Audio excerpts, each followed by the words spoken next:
Rolling Calf by Mark J. B. Bowen. I had hiked over to my friend's house, nestled next to the football field in Islington. We played till nearly dusk, and I was still riding high on the excitement of scoring the winning goal for my team. But that happiness was short-lived. My grandmother, who had raised me, would expect me home before nightfall. As my friends waved goodbye, I began the long walk back. All alone. Night was closing in fast, and I was still miles away from home. I decided to take the shortcut through Farmer Brown's estate. It was a faster route, but nobody went that way after dark. I had no idea why, but I was about to find out. The darkness was thick now. The path was eerily quiet, save for the crunch of my boots on the dirt. But then, in the distance, a rustling sound reached my ears. At first, I thought it was just the wind, but the noise grew louder and closer. A steady, rhythmic dragging sound. Like chains. I quickened my pace, my heartbeat racing as my steps matched the increasing rhythm behind me.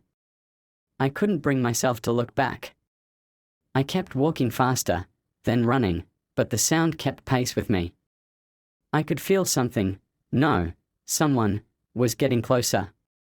I ran for my life, going faster than I ever had before. Suddenly, I tripped over a root and fell, my hands scraping against the dirt. I scrambled to my feet, but now my legs felt like lead, frozen in place.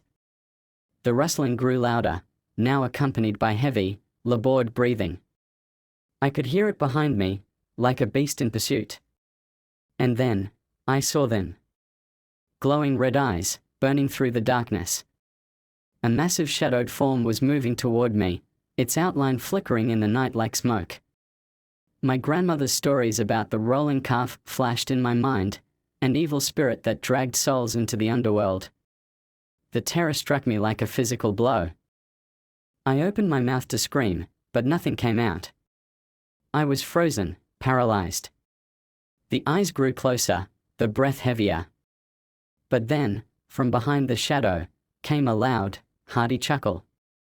I blinked. Farmer Brown's voice.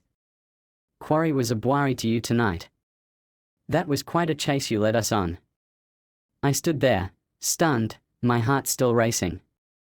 There was no monster, no spirit. Just Farmer Brown and his security guard, standing near a makeshift pushcart with a glowing bull's head on the front.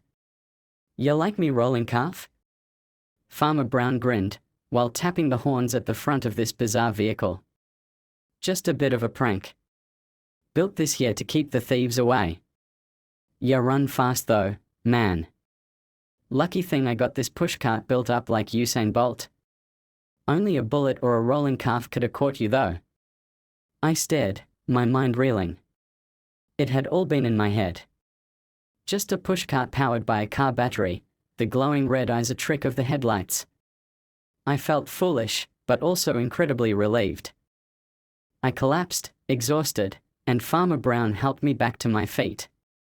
"You're all right, boy?" he asked, his voice softening.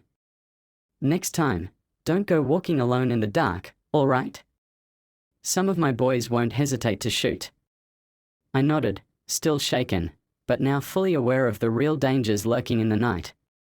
As we drove to my grandmother's house, in one of his farm trucks, Farmer Brown handed me a bundle of fresh produce from the farm. "Don't let Ms. Myrtle see you acting like that. I'll drop you home safe now." I couldn't help but smile, though my legs were still shaking. In the end, it wasn't the rolling calf I had to fear, it was the darkness itself, and sometimes the things we let our minds create when we are alone.